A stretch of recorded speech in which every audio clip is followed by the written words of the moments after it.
Venezuela increased its exports during the year 2021, according to the most recent report of the Inter-American Development Bank. The peacekeeping forces of the Collective Security Treaty Organization, the OTSC, withdrew from Kazakhstan after completing their tasks.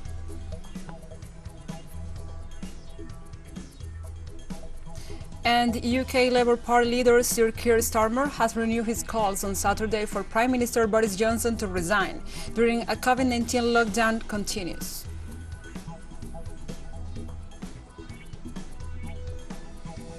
From the headquarters of teleSUR English in Havana, Cuba, this is From the South. I'm your anchor, Gladys Quesada, and these are the news. Venezuela increased its exports during the year 2021, according to the most recent report of the Inter-American Development Bank.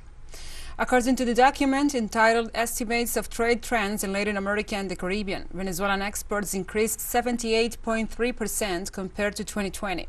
In this regard, the Inter-American Development Bank pointed out that one of the main export products was oil, which is a commercial activity led by Venezuela. Likewise, at the regional level, the report indicates a 9.1% drop in exports for the region in 2020. However, an estimated average recovery of between 24.8% and 27.8% was recorded in 2021.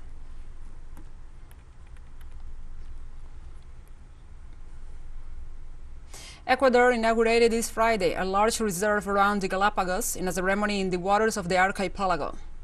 The new reserve will establish a 60,000 square kilometer marine corridor between the Galapagos and the Costa Rica's Cocos Islands, known as the Migravia because it is a passageway for dozens of protected species. The agreement reached between the four tropical Pacific countries seeks sustainable management of the coco in Costa Rica, Galapagos in Ecuador, Malpelo in Colombia, and Coiba in Panama Islands, and the conservation of the marine corridor that flows between them, considering one of the most biodiverse in the world.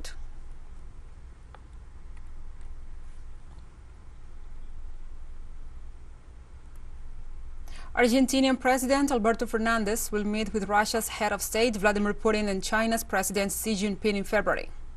The presidency confirmed that on February 3rd and 5th, Alberto Fernandez will meet with the Russian president in Moscow and with the Chinese head of state in Beijing. Both contacts are in response to invitations made to the president of Argentina shortly after he was elected, but could not be fulfilled due to the pandemic. The meeting with Putin will be part of a 48-hour stopover in Russia on his way to China, where the president will attend the opening of the Winter Olympic Games and meet with Xi Jinping the following day.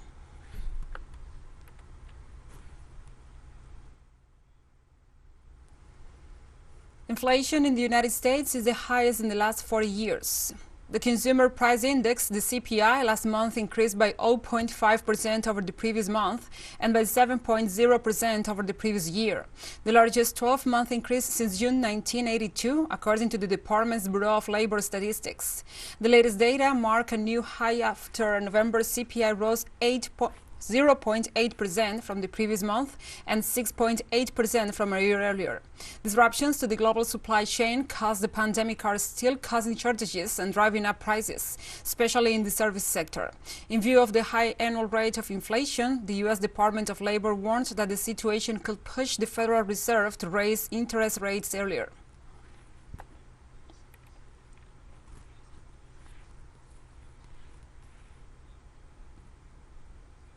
Preparations are underway in Costa Rica for the general elections to be held on Sunday, February 6th, which will see the election of the new president, two vice presidents, and the members of the Legislative Assembly. We are already a few weeks away from the elections, and we are initiating all the necessary logistics so that the voting tables can receive the vote of all Costa Ricans who show up to vote next February 6th. To each voting table that we call the voting board, we deliver a package, a sack, which we call a tula, with all the necessary materials from the ballots to the registration lists, so that people can cast their vote. In 42 countries we are going to have a vote abroad. Right now, those tulas, or those bags, are traveling to those 42 countries. According to the latest polls, former Brazilian President Luiz Inácio Lula da Silva remains the favorite to win this year's presidential elections in the South American country and could secure victory in the first round. Recent polls reveal the Workers' Party leader maintains a lead of up to 20 percentage points over current President Jair Bolsonaro. Other poll results indicate an increase of 4 percentage points compared to polls conducted in December. Pollsters also add that support for Lula has grown in regions such as the Midwest and has strengthened in the southeast of the country, and there are even positive figures in subsegments traditionally linked to support for Bolsonaro.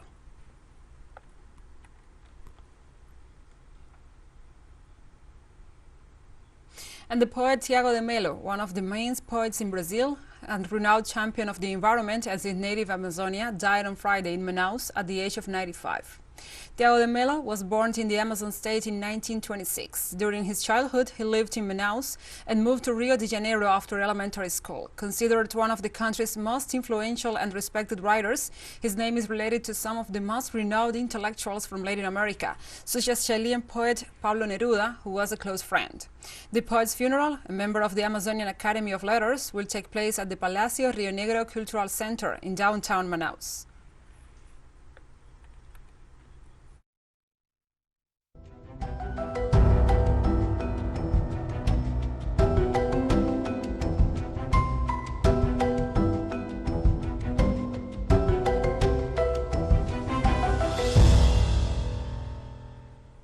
Now we address other topics. In New Jersey, United States, a large fire rips through a chemical plant in New Jersey. So far, one firefighter was injured by debris and 1,000 pounds of chlorine were impacted. Firefighters battled a massive fire at a chemical plant in New Jersey on Friday night. Towering flames could be seen from miles as the blaze spread through the plant of Qualco, a company that manufactures chlorine for swimming pools in the city of Pisac. As clouds of smoke wafted through the region, authorities urged residents to keep their windows and doors closed. Multiple structures were on the fire at the facility and around 100,000 pounds of chlorine in the plant were impacted. Officials said much of the building where the blaze started has collapsed. One firefighter was injured and taken to a hospital. Officials urged everyone in Passaic to stay safe as firefighters battle a large 8-alarm fire at a chemical plant.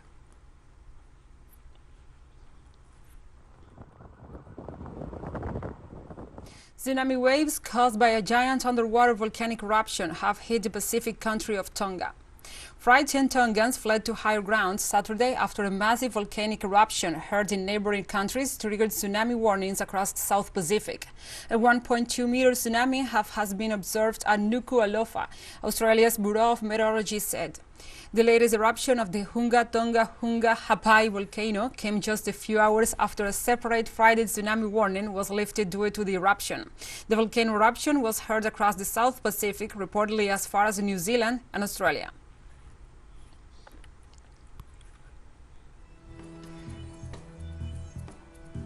And we'll be right back after this very short break, so don't go away. Speaking at a virtual ceremonial handover of the chairmanships of the Group of 77, United Nations Secretary General Antonio Guterres noted the vital contribution of the group plus China. During the event, Guterres also commended Guinea for the Group of 77 leadership throughout 2021 and congratulated Pakistan as it assumed the chairmanship for this year. The UN chief stressed that the group's engagement and promotion of developing country priorities and the support for the organization is needed now more than ever, given that the challenges the world faces today are felt mostly acutely in the countries that the group represents, and actions are needed on multiple fronts. The Group of 77 in China is a vital part of our work. Your engagement and promotion of developing countries' priorities and your support to our organization will be needed now more than ever. Pakistan will work with all members of our group to develop effective and concerted action to respond to the multiple challenges confronting our countries. It is my hope that we will be able to convene the third South Summit in Uganda this year. Pakistan will work with Uganda to ensure the success of the summit, which will offer an opportunity for the group to set out its policies and priorities for the next decade. And during the virtual ceremony this Friday, the United Nations Secretary General also addressed the climate crisis. Guterres emphasized that developing countries need support for real climate action in mitigation and adaptation. He stressed that countries must live up to the commitments made in Glasgow to double adaptation finance, while noting that every more is needed, but that it must be made easier for developing countries to access those funds. Guterres reiterated that developing nations see more needs of adaptation due to the dramatic consequences of climate change on these states.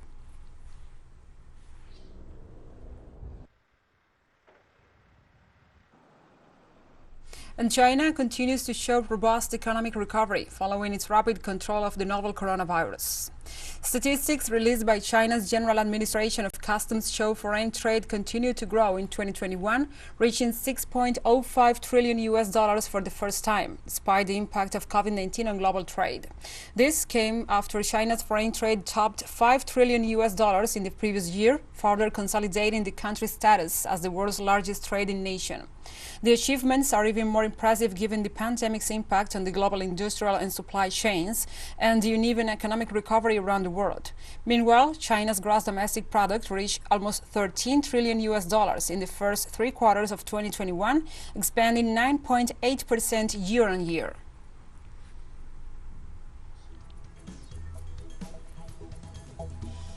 And we have more stories coming up after this final short break, so stay with us.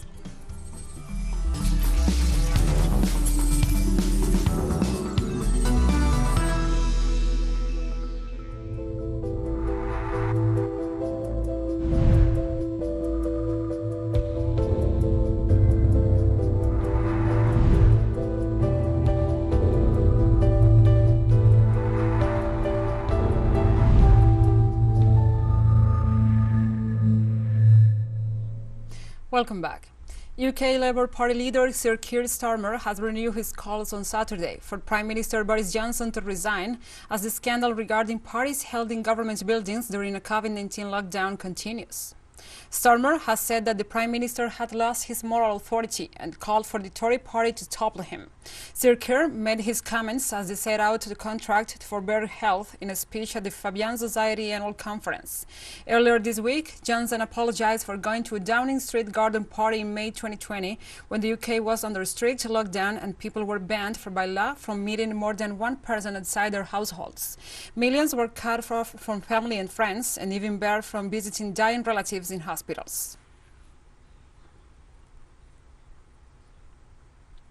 The scandal of Partygate, for want of a better word, but what's happened in recent weeks where it's become obvious that whilst the vast majority of the British public were obeying the laws that the government made, the government and the Prime Minister were partying in Downing Street. I think that's added to mental health stress because so many people are now asking themselves, well, why on earth did I do that then, whilst they were doing what they were doing?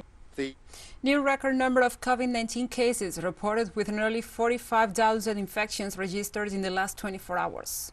According to the Secretariat of Health, by the end of Friday, over 44,000 cases of COVID-19 were confirmed, a figure that gave way to a new record of maximum cases counted in one day, this being the third consecutive day in which more than 40,000 cases have been registered. With these numbers, the country accumulates a total of over 4,300,000 cases. In addition, 195 new deaths from the disease were also reported, bringing the total number of fatalities to date of 301,307 since the beginning of the pandemic.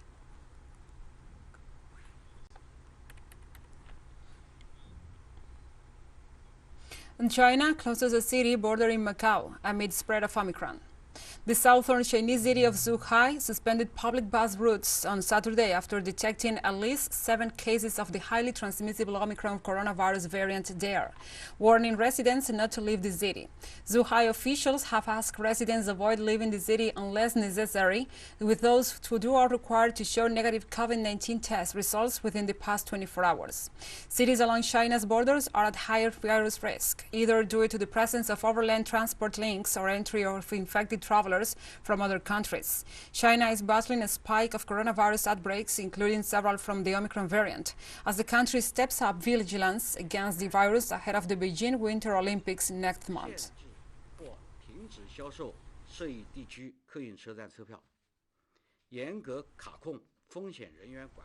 The Brazilian state of Sao Paulo on Friday began vaccinating children aged 5 to 11 against COVID-19, kicking off a nationwide campaign that sparked fresh tensions between far-right President Jair Bolsonaro and the health authorities. In a symbolic act at a hospital in Latin America's most populated city, an 8-year-old indigenous boy with a motor impairment became the first child to be vaccinated in Brazil, amid soaring infection rates due to the spread of the Omicron variant. Mass vaccination will begin next week in cities such as Sao Paulo, Rio de Janeiro and Belo Horizonte, with priority given to children with mobility limitations, permanent disabilities and vulnerable groups such as indigenous people, among others. The start of the campaign comes 1 month after the health authority approved the shots for children and was preceded by controversy due to criticism of the government for its delay in giving the go-ahead.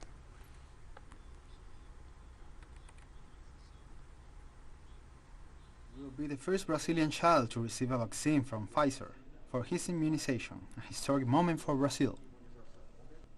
This is an inhumane act. A government that delays vaccination for children on ideological principles is an inhumane government.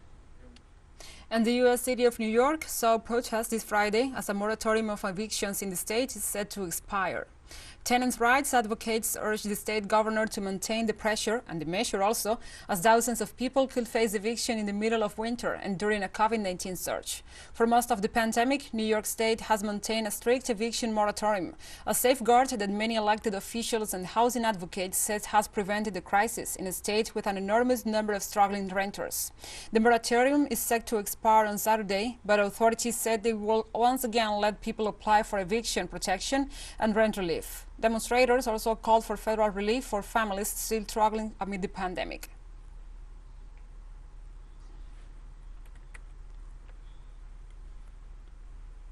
As teachers' unions and schools in the United States battle over in-person and remote learning, students nationwide are also making their voices heard. While specific demands vary, students' concerns largely center on allowing remote learning options as an alternative for those who are worried about coming to school rather than shutting classrooms down altogether. Student coalitions that have advocated for shifting fully to remote learning have only called to do so temporarily if schools do not enforce stricter COVID-19 precautions, including more frequent testing and higher quality masks. Some, including a group of Chicago public school students, staged walkouts this week, demanding that schools and government officials bring students to the bargaining table in ongoing negotiations with teachers who refuse to come to in-person school for a week.